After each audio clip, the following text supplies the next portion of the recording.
Russian military's aggression and retreat. Amr Shahzad, October 12, 2022. The writer is a retired Air Marshal of Pakistan Air Force. Putin has always been highly resentful on the Soviet Union's demise and harbored imperialist obsession of ruling the superpower, as evident from his recent remarks while declaring annexation of 4 Ukrainian regions. He could not settle well with the global preeminence China secured in the past 2 decades, particularly with the US declaring China as the main competitor. Therefore, for imperialist Putin, creating global crisis at the cost of European security became irresistible temptation. Such adventure also served Russian nationalist urge of undoing Ukrainian independence and invading energy-rich eastern swath. In this war that has now lasted for months, Ukrainian infrastructure and industry have been decimated by reckless air bombardment and missiles onslaught, killing thousands of civilians. War waged on the region, which is a big source of energy and food for the world, caused unprecedented global inflation, badly hitting the poorest of the nations, and widespread energy insecurity owing to the stoppage of Russian gas to Europe.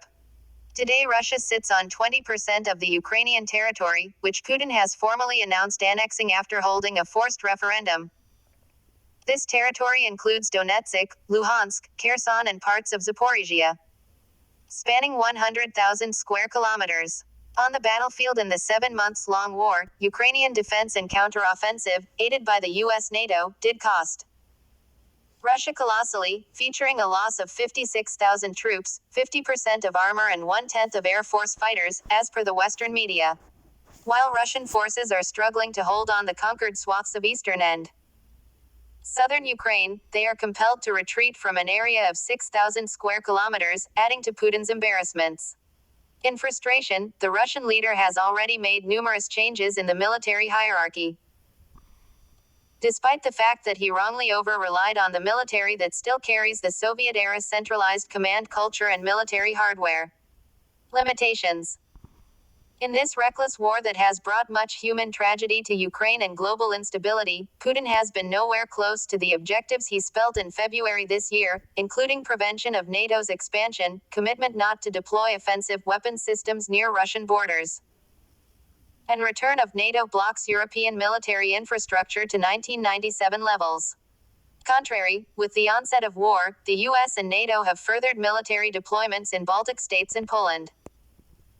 Though Russian forces are entrenched in the sizable swath of Ukrainian territory, retreat of Russian forces from Kharkiv compelled Putin to order partial mobilization other than renewing nuclear threat against NATO, illustrating that he has run out of options, militarily. Mobilization allows Putin to employ the reserves and the conscripts. In all the situations, it would be imprudent to conceive that 300,000 demotivated reserves and conscripts, even if all employed, would bring an outcome which Putin's trained and well-equipped regular forces failed to achieve. Contrarily, the mobilization call significantly troubled Putin, questioning his legitimacy as leader, evident from the massive protests breaking out in the ethnic regions. Having failed to achieve initial objective of overrunning entire Ukraine and neutralizing its leadership, Putin is capitalizing on the territories he conquered in order to negotiate end of war on the terms favoring him. Declaring absorbed Ukrainian territory as Russian mainland allows Putin to link nuclear threat to these invasions is warranted by the nuclear decree he signed in 2020. Nuclear saber-rattling along annexation is aimed at forcing the US, NATO and Ukraine to settle on the negotiations for ending the war. This is the best outcome Putin could have, having exhausted all other options, particularly after quick meltdown of Russian conventional military prowess. However, Putin's nuclear bellicosity could not intimidate Americans in Europe. Instead, he has become more isolated after the recent criticism of war by the leaders of China and India at the SCO summit.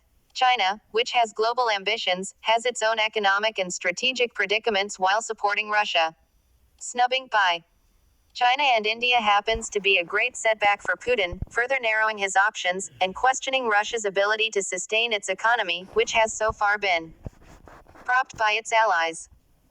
With humiliated and isolated Putin taking refuge behind territorial gains amidst military setbacks, the US may be cautious not to further push him, particularly in terms of complete dislodging from the invaded swath, nor would it support Ukraine to achieve this.